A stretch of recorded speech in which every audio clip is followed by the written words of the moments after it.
2 days letter सब कुछ सही चल रहा था। कल तेई की स्कूल में फंक्शन भी है।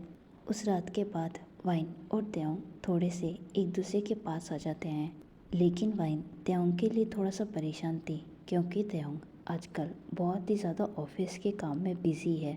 वो बिल्कुल भी रेस्ट नहीं कर रहा है। वाइन देखती है कि त्योंग अभी आराम से सो रहा है। वाइन उसे जगाती नहीं है क्योंकि कल रात पे त्योंग देर से घर पर आया था। वो बहुत ही ज़्यादा थका हुआ लग रहा था। वो ऑफिस से आता है और अपने कपड़े चेंज करके सोने चला जाता है, इसलिए वाइन उसके लिए परेशान थी।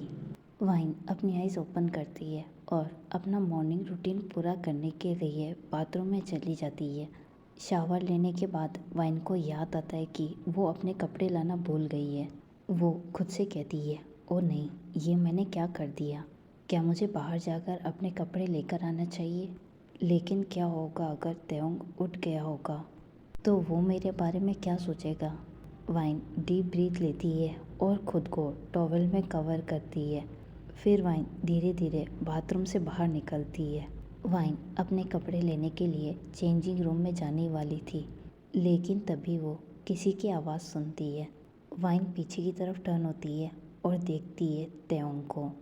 त्योंग की आंखें बंद थी, जैसे वो अभी ही जागा हो। त्योंग अपनी आइज़ ओपन करता है और वाइन को देखता है। वाइन सिर्फ टॉवल में थी। त्योंग वाइन से कहता है, तुमने मुझे जगाया क्यों नहीं? वाइन त्योंग से कहती है, आई एम सॉरी, वो कल रात तुम लेट घर पर आए थे और बहुत ही ज़्यादा थके हुए थे और मुझे लगा कि तुम्हें थोड़ा सा रेस्ट करना चाहिए, नहीं तो तुम बीमार हो जाओगे और फिर टेही भी परेशान हो सकती है, इसलिए मैंने तुम्हें नहीं जगाया। त्योंग वाइन से कहता है, लेकिन तुम्हें मुझे जगाना चाहिए था, मेरे पास बहुत ज़्यादा काम है। वाइन त्योंग से कहती है, अगर तुम्हारी तबीयत सही नहीं रहेगी तो तुम अपना काम कैसे करोगे? तुम्हें तुम्हारा ध्यान रखना चाहिए। मुझे ये भी पता है कि तुम टाइम से अपना खाना भी नहीं खाते हो और फिर कोई भी नहीं चाहेगा कि तुम बीमार हो जाओ, इसलिए अपना ध्यान रखो। ये कहते हुए वाइन को ये भी रियलाइज़ होता है कि उसे अभी कपड़े पहनने बाकी है। उस टॉवल में वाइन की थाइस थोड़ी सी दिख रही थी। त्योंग बस वाइन को घूर रहा था। वाइन त्योंग से कहती है, ठीक है, तो तुम्हें अपना ध्यान रखना चाहिए और अब मैं जा रही हूँ। वाइन जाने वाली थी, लेकिन तभी त्योंग वाइन का हाथ पकड़कर उसे जाने से रोक देता है। वाइन की पूरी बॉडी रेड हो जाती है क्योंकि वाइन सडनली ब्लश करने लगती है। वाइन एक नर्वस स्माइल देते हुए त्योंग की तरफ टर्न होती है। वाइन नोटिस करती है कि त्योंग उसे देख रहा है, जिससे वाइन की हार्ट बीट फास्ट हो जाती है।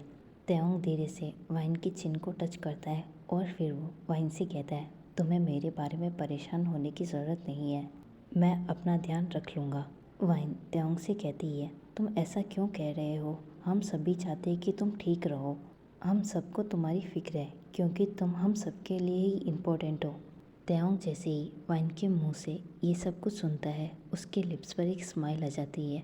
त्योंग वाइन से कहता है, क्या तुम्हें भी मेरी फिक्र हो रही है? वाइन त्योंग से कहती है, बिल्कुल, और ये कोई पूछने का सवाल है क्या? त्योंग वाइन से कहता है, लेकिन कोई बात नहीं, अगर मुझे कुछ हो भी जाता है तो मुझे पता है कि तुम मेरा ध्यान अच्छे से रखोगी। वाइन त्योंग से कहती है, तो फिर तुमने मुझसे ये सब कुछ क्यों पूछा? त्योंग वाइन से कहता है, वो बस मैं कंफर्म कर रहा था। वाइन त्योंग से कहती है, तुम मुझे बिल्कुल भी समझ में नहीं आते हो। त्योंग वाइन का हाथ छोड़ देता है। वाइन जाने वाली थी, लेकिन तभी त्योंग वाइन का नाम लेता है। वाइन त्योंग की तरफ देखती है। त्योंग वाइन से कहता है, तुम हॉट लग रही हो। वाइन ये सुनकर बहुत ही ज़्यादा शॉक हो जाती है। उसका फेस रेड हो जाता है और हार्ट बीट फास्ट हो जाती है। उसे पता नहीं चल रहा था कि आगे उसे क्या कहना है। वाइन जल्दी से चेंजिंग रूम में चली जाती है और डोर को अंदर से लॉक कर लेती है। त्योंग वाइन को ऐसे देखकर हंसने लगता है, लेकिन सडनली उसे ये याद आता है कि उसने वाइन को क्या कहा। वो शॉक हो जाता है और खुद से कहता है, ओ गॉड, मैंने उसे ऐसा क्यों कहा? क्यों? वो मेरे बारे में क्या सोचेगी?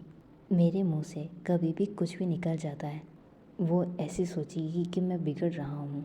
त्योंग, तुम्हें खुद पर कंट्रोल करना चाहिए। Time skip.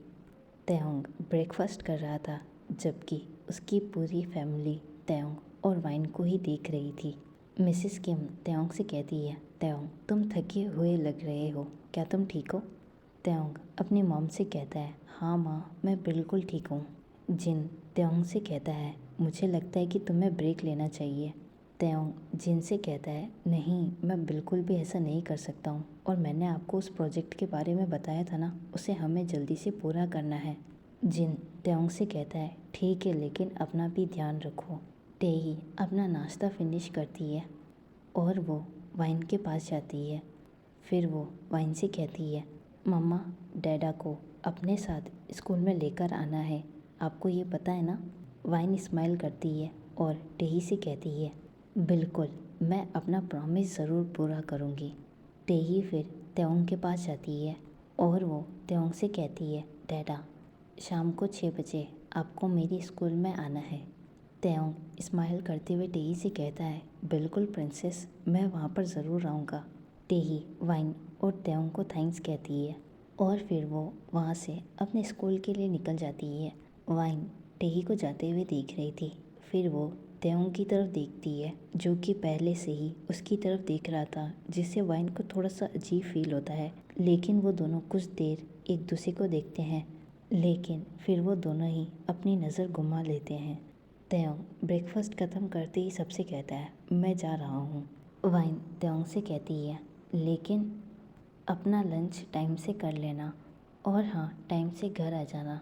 फैमिली के सभी लोग वाइन की तरफ देखते हैं। वाइन स्माइल करते हुए तेयोंग से कहती है, क्योंकि हमें टेही के स्कूल भी तो जाना है ना, इसलिए जल्दी घर पर आ जाना। तेयोंग जाते हुए वाइन से कहता है, हाँ ठीक है मैं आ जाऊँगा। Time skip. वाइन और मिसिस किम लिविंग रूम में बैठे थे और बातें कर रहे थे। जीसू सभी के लिए किचन में स्नैक्स रेडी कर रही थी। कुछ देर बाद में वाइन मेन डोर से तेयोंग और जिन को लिविंग रूम में आते हुए देखती है। तेयोंग लिविंग रूम में आता है और वाइन के पास बैठ जाता है, जबकि जिन मिसिस किम के पास जाकर बैठ जाता है। मिसिस किम तेयोंग से कहती है, तुम सच में आज जल्दी आ गए? तेयोंग अपना सिर हिलाते हुए हाँ में आंसर देता है। मिसिस किम सभी से कहती है, चलो ये अच्छा है, हम सब मिलकर एक दूसरे के साथ थोड़ी सी बातें कर सकते हैं। बहुत दिनों बाद में हमें ऐसा टाइम मिला है। तभी जीसू भी लिविंग रूम में आती है और कुछ स्नैक्स और जूस उसके हाथ में थे। वो उन्हें टेबल पर रखती है और जिनके पास जाकर बैठ जाती है। वाइन जीसू से कहती है, क्या कुछ और किचन से लेकर आना है? जीसू स्माइल करते हुए वाइन से कहती है, नहीं वाइन सब कुछ हो गया है। वाइन सिर्फ स्माइल करती है और वापस अपनी जगह पर बैठ जाती है। फिर वाइन अपने राइट हैंड से अपने लेफ़्ट शोल्डर को दबाने लगती है। तेयोंग उसे नोटिस करता है और वो ये समझ जाता है कि वाइन आज थकी हुई है। तेयोंग वाइन से कहता है, वाइन क्या तुम ठीक हो? वाइन स्माइल करते हुए तेयोंग से कहती है, हाँ मैं ठीक हूँ। वाइन और सभी फैमिली मेम्बर एक दूसरे से बात कर ही रहे थे। तभी वाइन की नज़र मेन डोर पर जाती है, जहाँ से टेही दौड़ते हुए आ रही थी। तेयोंग भी उसे देखकर स्माइल करता है। टेही तेयोंग के पास आती है और फिर तेयोंग उसे अपनी लैप पर बिठा लेता है। टेही तेयोंग से कहती है, तो डैडा आज आप जल्दी आ ही गए हो, तो मुझे कौन सी लोरी सुनाने वाले हो?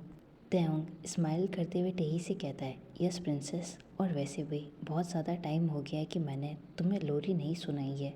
वाइन बस तेयोंग को देख रही थी और ये सोच रही थी कि तेयोंग भी क्या लोरी गा सकता है, क्योंकि वाइन को बिल्कुल भी बिलीव नहीं हो रहा था। वाइन तेयोंग से कहती है, क्या तुम जानते हो कि लोरी कैसे गाते हैं? तेयोंग वाइन से कहता है, हाँ जब तेही छोटी थी तब मैंने उसके लिए कई सारे काम किए हैं, जिसमें से एक काम लोरी का भी था। मिसिस किम वाइन से कहती है, वो बहुत ही ज़्यादा अच्छा गाता है, उसकी लोरी सुनकर कोई भी सो सकता है, क्योंकि उसकी आवाज़ बहुत ही ज़्यादा अच्छी है। तेयोंग ये सुनकर सिर्फ स्माइल करता है। वाइन तेयोंग से कहती है, तो फिर मुझे भी सुनाओ। तेयोंग वाइन से कहता है, वेट क्या तुम भी इसे सुनना चाहती हो? लेकिन मैं अच्छा नहीं गाता हूँ। मिसिस किम तेयोंग से कहती है, क्यों झूठ बोल रहे हो तुम कि तुम अच्छा नहीं गा सकते हो? वाइन को भी तुम्हें लोरी सुनानी चाहिए, और हाँ कोई भी बहाना नहीं चलेगा। जीसू टेही को चिप्स देती है। टेही उसे इंजॉय करते हुए खाने लगती है। मिसेस किम वाइन और त्योंग से कहती है, तो फिर क्या तुम दोनों ने आगे फैमिली को बढ़ाने के बारे में सोचा है?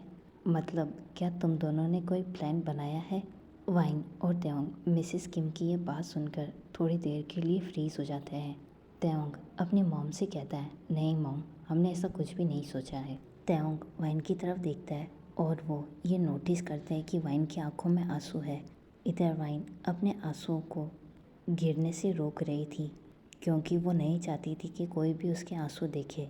वाइन के लिप्स पर एक स्माइल थी लेकिन उसकी आंखों में आंसू थे जिसे त्योंग देख लेता है। मिसेस किम वाइन और त्योंग से कहती है, मुझे लगा कि तुम दोनों इसके बारे में कुछ सोच रहे होगे।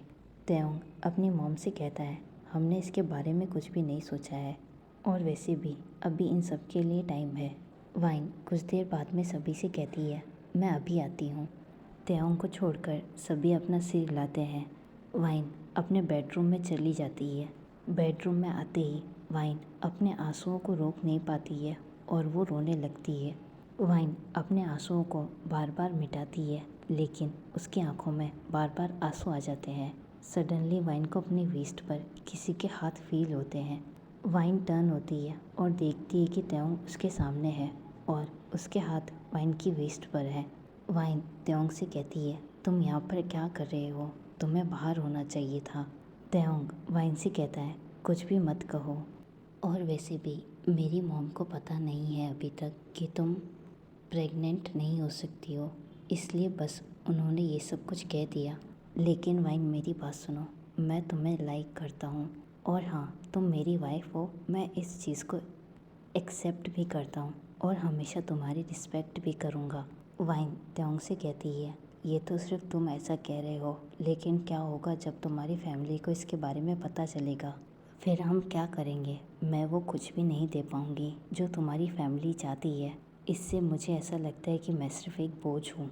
लेकिन जब भी मैं टेही को देखती हूँ तो मुझे ऐसा लगता है कि मैं सच में उसकी मॉम हूँ। वो मेरी डॉटर है, वो हमारी डॉटर है। टेही को देखकर मुझे ऐसा फील होता है कि वो मुझे कंप्लीट करती है। त्योंग वाइन से कहता है, वाइन तुम नहीं जानती हो कि तुमने मेरी लाइफ में आकर क्या किया है। मेरी लाइफ में आने के लिए thank you so much. Suddenly वाइन त्योंग को हक कर लेती है और फिर वो त्योंग से कहती है, थैंक यू त्योंग, मुझे पूरा कंप्लीट फील कराने के लिए। त्योंग स्माइल करते हुए हक ब्रेक करता है। फिर वो वाइन के टीयर्स को साफ करता है। त्योंग वाइन से कहता है, ऐसे रोना बंद करो, तुम रोते टाइम बिल्कुल एक डक की तरह दिखती हो। वाइन त्योंग से कहती है, वेट, तुमने मुझे अभी डक कहा? इधर त्योंग को रियलाइज़ होता है कि उसे ऐसा नहीं कहना चाहिए था, उसने ये क्या कह दिया। वो जल्दी से वहाँ से भाग जाता है क्योंकि उसे पता था कि वाइन उसके पीछे ज़रूर पड़ेगी। वाइन त्योंग के पीछे जाते हुए उसे कहती है, त्योंग तुम बैड बॉय, यहाँ पर मेरे पास आओ। त्योंग वाइन से दूर भागते हुए कहता है, मैं तुम्हारे पास नहीं आऊँगा, प्लीज़ कोई मेरी हेल्प करो। वाइन त्योंग के पीछे भागते हुए उसे कहती है, बस रुक जाओ। त्योंग भागते हुए किचन में चला जाता है। वाइन भी उसके पीछे पीछे किचन में जाती है और देखती है कि त्योंग के हाथ में कुछ है। वाइन त्योंग से कहती है, ये तुम्हारे हाथ में क्या है, उसे नीचे रखो। त्योंग वाइन से कहता है, मेरे हाथ में फ्लावर है और अभी के लिए ये मुझे तुमसे बचाएगा। वाइन त्योंग से कहती है, ओह, ये तुम्हारे हाथ में वाइट पाउडर है, तो तुम्हें ऐसा लगता है कि ये वाइट पाउडर तुम्हें मुझसे बचा लेगा? अपने हाथ से इसे नीचे फेंक दो। वाइन त्योंग की तरफ आने लगती है। त्योंग वाइन से कहता है, तुम मेरी तरफ क्यों आ रही हो? देखो, मेरे हाथ में फ्लावर है, मैं इसे तुम पर फेंक दूंगा, मुझसे दूर रहो। वाइन के फेस पर स्माइल आ जाती है क्योंकि त्योंग उससे डर रहा था। वाइन त्योंग से कहती है, अच्छा ठीक है, मैं कुछ नहीं करूँगी। त्योंग रिलैक्स हो जाता है और अपनी आंखें बंद कर लेते हुए स्माइल करता है और वो वाइन से कहता है, तुमने सच में मुझे डरा दिया था। तभी उसे रियलाइज़ होता है कि उसके ऊपर पानी गिर रहा है। वो अपनी आइज़ ओपन करता है और देखता है कि वाइन उसके सिर के ऊपर पानी डाल रही है। वाइन के हाथ में एक गिलास था। त्योंग पीछे जाने लगता है। वाइन की स्माइल और भी ज़्यादा बड़ी हो जाती है। सडनली तेयोंग वाइन को अपने पास खींच लेता है, जिससे वाइन हंसना बंद कर देती है। तेयोंग अब सीरियस हो गया था। वो वाइन से कहता है, तुम मुझ पर हंस रही थी ना, अब देखो मैं क्या करता हूँ। तेयोंग वाइन के ऊपर वो फ्लावर डालना शुरू कर देता है। वाइन बहुत ही ज़्यादा सरप्राइज हो जाती है। वो पीछे जाना शुरू कर देती है, लेकिन फिर वो किचन के काउंटर से टकरा जाती है। वाइन को पता चल जाता है कि उसके पास आगे जाने का कोई भी रास्ता नहीं बचा है। तेयोंग वाइन से कहता है, अब हंसो ना। तेयोंग अब वाइन पर हंसने लगता है। वाइन जल्दी से पानी का गिलास उठाती है और उसे तेयोंग पर डालने की कोशिश करती है, लेकिन तेयोंग सडनली वाइन के दोनों हाथों को किचन काउंटर पर पिन कर देता है। वाइन तेयोंग से कहती है, मुझे छोड़ दो, तुम ये क्या कर रहे हो। तेयोंग वाइन से कहता है, अभी नहीं, अभी मेरा रिवेंज बाकी है। तेयोंग फिर वाइन के ऊपर पानी डालता है, जिससे वाइन बहुत ही ज़्यादा शॉक हो जाती है। तेयोंग की नज़र वाइन की शर्ट पर जाती है। शर्ट गीली होने की वजह से वाइन की ब्रा दिखने लगी थी। सडनली वाइन तेयोंग को फर्श पर धक्का दे देती है। वाइन तेयोंग से कहती है, तुम जब भी मेरे साथ ऐसा कुछ करोगे ना, मैं तुम्हें फर्श पर धक्का दे दूंगी। कभी भी किम वाइन से पंगा लेने की कोशिश मत करना। वाइन जाने वाली थी, लेकिन तेयोंग वाइन के पैर को पकड़ लेता है और उसे जाने से रोक देता है। फिर तेयोंग सडनली अपने हाथ से वाइन के हाथ को पकड़कर उसे अपने पास खींचता है, जिससे वाइन सीधे तेयोंग की चेस्ट पर जाकर गिरती है। तेयोंग वाइन से कहता है, अगर तुम किम तेयोंग को ऐसे धक्का दोगे ना, तो फिर कुछ देर बाद में तुम्हें भी नीचे फर्श पर आना पड़ेगा, बिल्कुल इसी तरह जिस तरह तुम अभी हो। वो दोनों एक दूसरे की तरफ देख रहे थे।